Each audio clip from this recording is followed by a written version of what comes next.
Hello and welcome to the third episode of Banking Bites. First of all, a big thank you to everybody who has shared the previous video blogs and also those who have commented and joined in the debate. It's really appreciated and it makes it useful for everybody. So please do continue to do that. Today we're going to focus on the second theme that we have identified out of the crisis, and that is the question of how do I develop greater agility?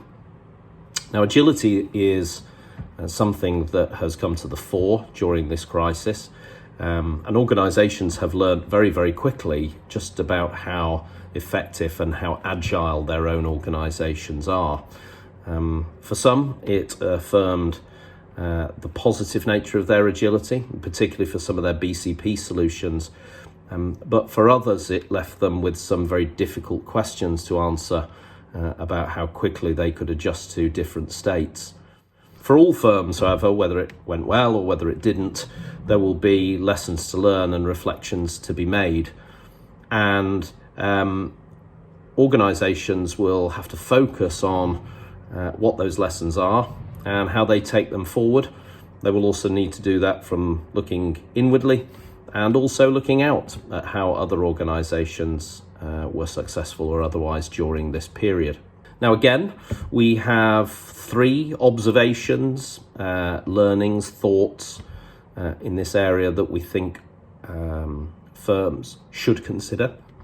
The first of those is really understanding what the crisis taught you about your own agility. What did you learn? What did go well? Where were you able to move very dynamically? Where was that more difficult? Was that due to technology? Was it due to people? More interestingly, perhaps, was it due to how leaders thought and how they operated in that situation and how much innovation took place? Secondly, I think it's really important that organizations learn both from their own strengths and from the strengths demonstrated by others. Where did it really work, as we said before, and where did it not? And what can be learnt by sharing experiences through debates such as this, or through other forums, or through third-party organisations.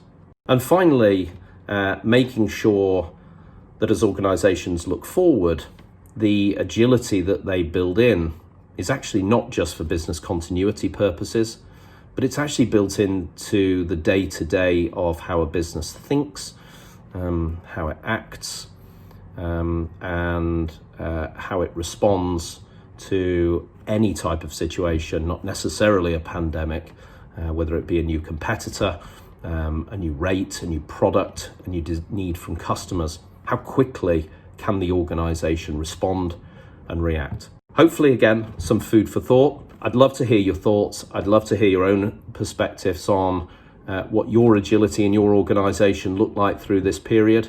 As I said, please do share, please get involved, please comment.